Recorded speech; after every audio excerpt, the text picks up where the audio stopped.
Let's listen to PK Salasyia. Ambayo inaendelea Kenya hii. Na maneno ambayo inaendelea Kenya hii, umesikia mambo ya kutoa mambo ya impeachment. Na hii unaongea na wale watu wa Kenya Kwanza. Watu wa Kenya Kwanza, nataka niwaambie ya kwamba nyinyi mlisema mnataka kufanyia Wakenya kazi. Lakini ya kushangaza, badala ya kufanyia wananchi kazi, nyinyi sasa mmeleta conversation ya kuleta atikutoa naibu wa rais katika uongozi. Sisi kama mimi kama mjumbe naitwa Peter Salasyia wa Miasis constituency, mimi siko kwa hiyo mambo yenu. Hata mkiniita sitashughulika, kwa sababu mimi sio memba wenu. Mfanyie wananchi yale ambayo wanataka. Wananchi wanataka watoto wetu walikuwa wanapata kwa mama walikuwa wanapata pesa ya kuzaa, hawapati leo. Kuna ile pesa watoto walikuwa wanatibiwa wakiwa kwa shule, hawapati. Hiyo ndio agenda ambayo mimi nataka nisikize. Lakini hiyo mambo yenu ati mnaleta kwa bunge, mimi hata hiyo siku mimi sitaenda bunge, mimi sijui hizo vitu zetu. Asante sana. Salasyia shared out that video a few hours ago and is telling his constituents that on the impeachment day he will not be there in parliament, and the reason is because he does not want to meddle with Kenya Kwanza affairs, so he won't be in parliament. The same PK Salasyia just a few days ago was in Nyeri, where they did promise, together with the likes of Kalonzo, Eugene Wamalwa, that they will stand to defend Rigathi against the impeachment. Right now he's saying he does not want to meddle in the broad-based government Kenya Kwanza issues. That's hypocrisy of the highest order. Rigathi also made some remarks earlier today. I want us to listen to Rigathi, after which we are going to put all this into perspective. Listen to this. Akubali tufanye kazi. Tufanyie Wakenya kazi. Si ndio? Tulipewa na yeye miaka 5. Tumefanya miaka 2. Kazi bado anza, mambo mingi imekwama. Akubali hiyo miaka imebaki 3, tufanyie wananchi nini? Vile ataamua mbele, tutaheshimu uamuzi wa? Si ndio? Usimongesema namna hiyo. Kazi ambayo imebaki ni ya barabara, kazi ya mchele, kazi ya kahawa, kazi ya majani chai, na kuna kazi mingi sana ilianzishwa na rais wetu Uhuru Kenyatta ambaye haijakamilika. Si ndio? Kwa hivyo tunaomba wabunge, muende bunge mpitishe sheria ziko huko. Mfanye kazi ya wabunge. Muachie rais na mimi tufanye kazi ya executive.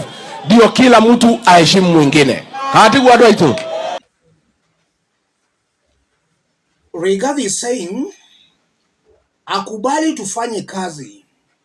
Kazi imebaki ni ya barabara, mchele, kahawa, majani chai. Kazi zingine zilianzwa na Uhuru hazijakamilika. That's Rigathi Gachagua. What has Rigathi and William Ruto done in the 2 years they've been in government? Rigathi is the person in charge of tea coffee reforms. What has he done in the 2 years he has been in charge of that? We are still seeing tea coffee farmers crying out for help. What has Rigathi done? Let's put all this into perspective for Kenyans to understand what's happening here. If you are watching us but you have not yet subscribed, subscribe, give the video a like. Let's proceed. Let's start with PK Salasyia. Salasyia was in Nyeri County about 2 days ago, where he promised to stand with Rigathi Gachagua. Back in his constituency of Mumias East, Kakamega County, I'm very sure the people don't even know he was in Nyeri, where he promised to defend Rigathi Gachagua. Salasyia knows the people are not aware. That's why he's lying to them and pretending that he does not want to involve himself in Kenya Kwanza affairs. So I'm seeing a very dishonest, a Salasyia who is lying in broad daylight and taking advantage of the political naivety of his constituents. So here I'm seeing a Salasyia who is just taking his people for granted. Salasyia is in Rigathi's camp, Kalonzo and Eugene's camp. That is a camp supporting Rigathi Gachagua. Salasyia should be brave enough to tell his people in Mumias that he supports Rigathi Gachagua. That's something that Kenyans should actually know. And then again, it brings a very interesting style and brand of politics. See how opportunistic these individuals are. They are trying to take advantage of Rigathi Gachagua's who's to benefit themselves. Kalonzo is positioning himself strategically to win or to reap from Rigathi Gachagua's who's. Instead of advising Rigathi to resign, they are lying to him and cheating him that they will defend him against the impeachment.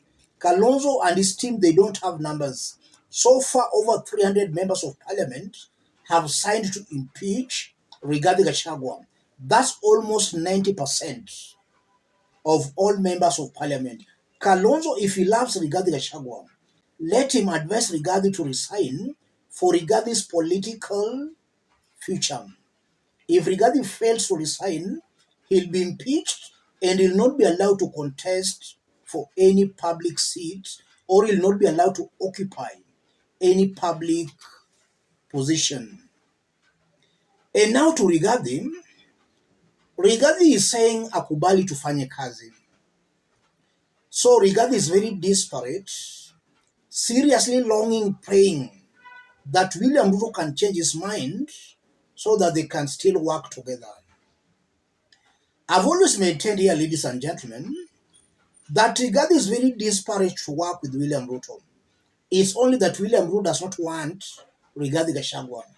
But on the part of Rigathi, if William Ruto could have been fulfilling Rigathi's personal interests, Rigathi could still be William Ruto's #1 sycophant, just as we did see last year, where Rigathi used to praise Ruto, calling William Ruto when mfalme wetu. If William Ruto can just fulfill Rigathi's personal interests, Rigathi will still be praising William Samoei Ruto. And now to Kenyans saying that both should be impeached at the same time, I understand Kenyans seriously hate Ruto, and that hate might also be blinding them. There are no numbers to impeach William Ruto, but there are numbers to impeach Rigathi Gachagua. So saying both should be impeached at the same time means you are saying Rigathi should not be impeached. If Rigathi is not impeached, Rigathi can make up with William Ruto and they can still continue oppressing Kenyans. Just imagine a combination of Rigathi, Ruto and Raila Odinga. How will Kenyans beat that combination? At least Rigathi should be impeached so that he can help Kenyans, maybe in impeaching William Ruto or removing William Ruto the Gen Z way. Kenyans should differentiate things here. These two leaders cannot be impeached at the same time. But if Rigathi is impeached, Rigathi can help Kenyans in removing William Samoei Ruto. Let me stop it there, ladies and gentlemen. If you are watching us but you have not yet subscribed, subscribe, give the video a like. Any person watching us outside Kenya, drop a comment, let us know from which part of the globe you are watching us from. If possible, subscribe, give the video a like. The remarks by PK Salasyia are hypocritical. Salasyia is in Rigathi Gachagua's team, and these remarks can also give us an insight where we can also see that some Rigathi Gachagua sympathizers, they pretend that they don't want to meddle with Kenya Kwanza affairs.